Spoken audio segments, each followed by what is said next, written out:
Hey everyone, your friendly neighborhood Pants is back with another Siege video. I'll start off showing y'all my Siege predictions for those interested. I think the only interesting matchup for round 2 will be between SWC2 and Dystopia. For my first round predictions, I got 6 of 8 right. XLX and SWC2 both surprised me, especially SWC2. Not so much because I thought they were weak, but more so because I thought that VS was just very strong. I saw someone in SWC say in general chat that we shouldn't sleep on SWC2 because they're just as strong as they are. So I think the match between them and Dystopia could go either way. As for the other 3 matches, I'd be surprised if I get any of them wrong. My final prediction would be Mali winning it all, likely against SSA. It isn't impossible that Anastasis comes out on top of SSA. SSA has gotten quite a bit weaker and Anastasis has gotten a whole lot stronger. So, it wouldn't be too out of the ordinary for that to happen, but I'm just gonna vote based on history. Anyway, speaking of SWC2, that's who we're up against the Siege. RA played against Dystopia just a couple sieges back, and both both guilds completely wrecked us. Against SWC2, we got to 96-97, and against Dystopia, we got to 95-08, second place both times. So use that info however you want in your voting. SWC frontlined Carcano Fuuki Mollies, Carcano Clara Savannahs, and an LD tower. So if you're in Dystopia, you might want to expect to see some of those. For the first match here, I hit Onorbs, Carcano Clara Savannah. Here are some of my counters and win rates against this defense. You can see I'm 14-2 with this counter, and you can probably ask why I don't use like Garo Draco Kali, which is 19-0 in my testing, and it's simply because I'm scared to try cleaving. The thing about the 19-0 you see is that I outsped the team each time and never got cut, which are 2 ways that offense is just guaranteed to lose. So it's one of those like rune quality check counters where if you have the runes for it, you should win, but I'm just scared to use it. Gemini for gate is also scary because you need the defense breaks to land from Gemini, and the Josephine Perna Cyan comp, that one I'm not using just because I like to save my Cyan for 4-star towers against the Fuuki Molly Savannah or Fuuki Molly Carcanos, which are, I saw them in the 4-star towers. So anyways, this counter has a great win rate as far as I'm concerned. 14-2 is solid. So here I get a comfortable one, so GG's to Orb. Next I hit Giga Purin's Carcano Fuuki Molly, and I'm bringing Fran, Kaki, and Beta. And it's this match that made me switch away from using this counter into this defense, because it's just a very scary win. Pretty much every time I've used it, it's been kind of scary. If you happen to own Carcano Fuuki Molly, you should absolutely run this defense. It is absurdly good at the moment. Here I get a lucky proc with Kaki to finish off his Carcano at the start, but soon after his Fuuki gets a proc to finish off my Fran. I'm able to bring her back with Beta, but Molly gets a proc to finish her off immediately after. Then my Beta gets defense broken, and it gets very scary. But by some miracle, she not only procs out of the defense break, but back into immunity. I'm able to get Fran back, who just barely survives Fuuki skill 2, so she's able to use her skill 3. Molly, of course, changes her targeting back to Beta since she's dark and below 50% HP, so my Fran just hangs on barely enough to use that skill 3, which is obviously very clutch, despite dying a 3rd time immediately after. I get a lucky proc from Kaki to finish off Molly, then just barely hang on to finish the Fuuki for the win. So if I was just a little less lucky here, I certainly would have lost. Like, one more proc on his side, one less on mine. So anyways, GG's to Giga. Next I hit Anorb again, this time his Carcano, Molly, and Fuuki, and I'm using Skogul, Icarus, and Cyan. I tested this comp like 10 times before going in and noticed that if I didn't use Icarus skill 3 on Fuuki, then I would lose. So it seems as long as you use her skill 3 on Fuuki coupled with landing your bombs, you should win. Bombs and rocks seem to be the best way to deal with this defense. The problem is you need to land your bombs. This should happen more often than not, but you can see my France Gogol Cyan is only 13-4, which is nothing special, and every one of those losses were due to landing only a single bomb on Molly, which accomplishes nothing. And it's kind of funny that I would only land one bomb on Molly, considering she would be the one that's more likely to be ruined 100 res. Fuuki does awaken into resistance, so I'm sure plenty of people look for that extra 60% to get him to 100.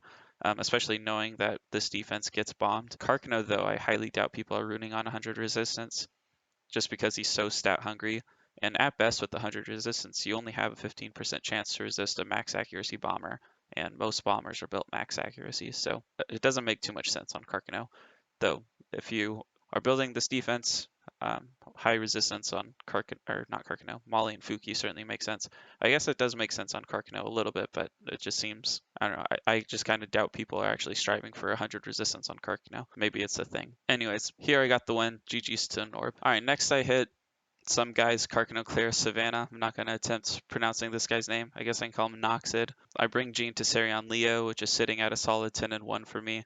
I'm still looking for my second Tessarion. I just summoned another Wind one this week, so at this point I have enough efforts to 6-star him once I finally pull a Tessarion. I think he's one of the few monsters in the game that will just be good in every meta. Maybe not great, but always usable. There are certain dupes I've built that I don't use nearly as often as I did whenever they were all over the meta. Vigor, for example, I have 4 of, and you only see in like Carcano Vigor Triana or maybe like LD Vigor Triana. People do hurt it a lot. I still think he's used on offense occasionally, particularly in 4-star towers as a means of dealing with Carcano, but I don't tend to use him nearly as often as I used to. Certain monsters like Tessarion, though, I think should always be good. Support monsters and tanks, I think, are dupes that should always be good no matter the meta. Like Triana, for example, has never not been meta since she's been made. She's always been on defenses, and people use her on offense all the time, too. You could probably build 10 Trianas and like never regret it. Anyways, this match went by pretty quick. My Tessa and Leo made quick work with Savannah, and then it was pretty much over, so GG's to Noxid. Next match, I'm hitting an Orbs Carcano Fuuki Molly again, this time with Franz Gogol Cyan, which is the most common offense my guild has settled on using against this defense. And like I mentioned earlier, you just need to land the bombs and you win, basically. I have won matches where I land only one bomb, but again, it would need to not be on Molly. It would need to be on Fuuki or Carcano. Preferably Fuuki, I think, to get him out of the way because he's brutal. If you landed only on Molly, it's pretty much a guaranteed loss at that point. Since landing your bombs dictates winning or losing, I think you should expect a greater than 85% win rate using this offense, just, accounting for the 15% innate resistance every monster has. I'm not sure exactly what the chance of landing only one bomb or 0 bombs is, assuming all 3 monsters are ruined, max resistance, and using a max accuracy bomber, but I guess if you calculated that, 100 minus that should be the win rate of this offense, I would assume. Like assuming equal rune quality and all that kind of thing. So that'd be my guess if you did like infinity trials of this offense against this defense, that'd be something to expect. More often than not, I think they won't all 3 be ruined max resistance, and you don't need to land all 3, so it should have a win rate in like the 90% range, I'm sure. Here it works great for me, so GG's to Norb again. Alright, next up I hit Slothman's Louise Kumar Shazam. I haven't seen Kumar on defense in a while. After his buff, he got to be a meta defense for like 6 weeks or something before going back to Storage Guardian. I think it was like Jean Kumar Skogel was a meta defense for a little bit, but I'm bringing Bulwark Amelia Molong, which I really like bringing into Shazams.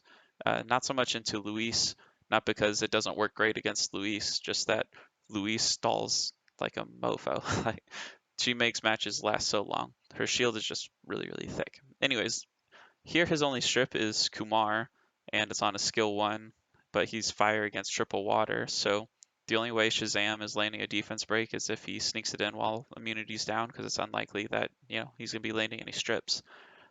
So he gets a defense break early on in the match, but even with the defense break, the defense doesn't really have much damage.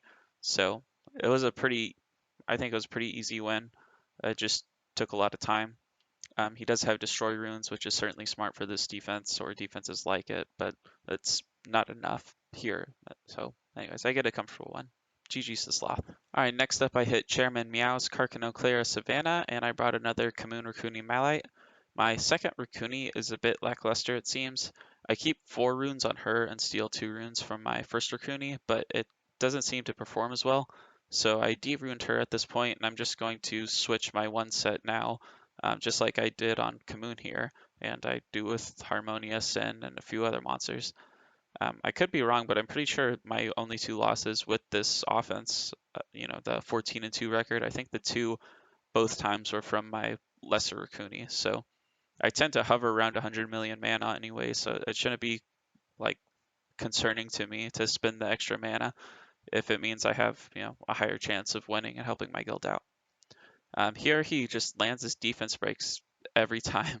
and gets a handful of procs. So I think I generally went with this counter despite procs because I resist the defense breaks more often than not. But here my Kamoon and Rakuni are defense broken the entire match. So it's, they fall below 50% HP, Savannah switches AI, and I just get wrecked. So GG's the chairman meow. So I tend to suggest to people that you shouldn't attempt the same defense that you lost to just because more often than not you're, tilting.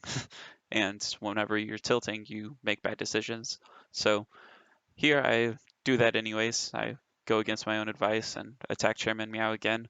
This time I'm bringing Fangyon, Abelio, and Rika. I figured Abelio is my squishiest monster here, so Carcano would be defense breaking him.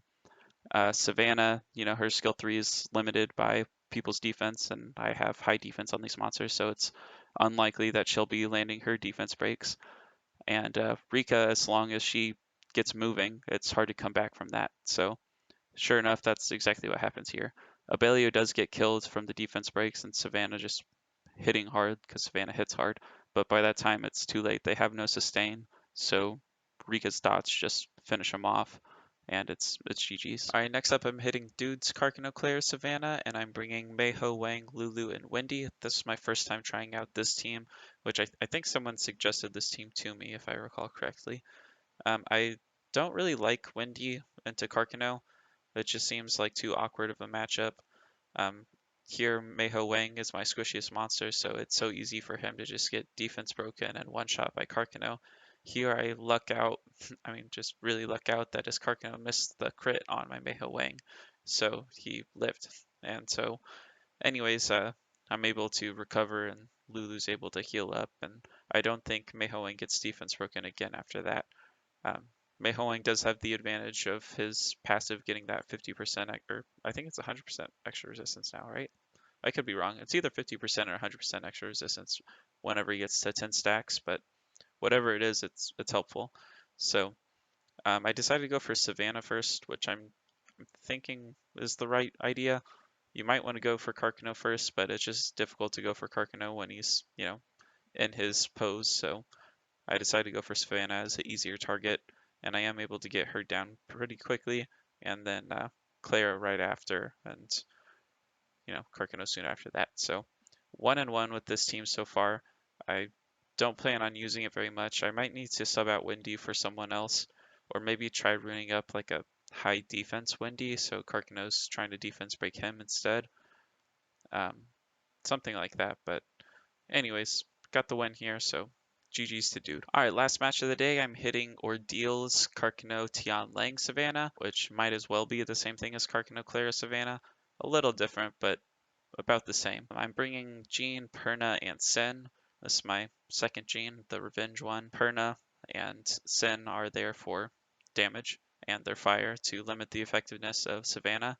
So main concerns here are Carcano, which I mean, he's scary. He's able to kill my Gene off pretty quickly. Luckily, my Pern is able to make quick work of him and gets me into a 2v2 scenario that's somewhat manageable. Again, Savannah is hindered by elemental disadvantage. Anyways, I really just luck out that Sin kind of continues to carry me. Sin, whenever he's on Violent, it just seems to do so much. Like he just takes a lot of turns, kind of like Orion does. So anyways, despite my Gene getting killed pretty quickly, I'm able to recover and win a, manageable 2v2. So with that, you can see the final map here, SWC2, completely wiped the floor with RA and Sexy. And anyways, good luck to them in the tourney. If y'all want to check out another Siege video, you can in the top right corner. And I'll see y'all in the next one. Bye.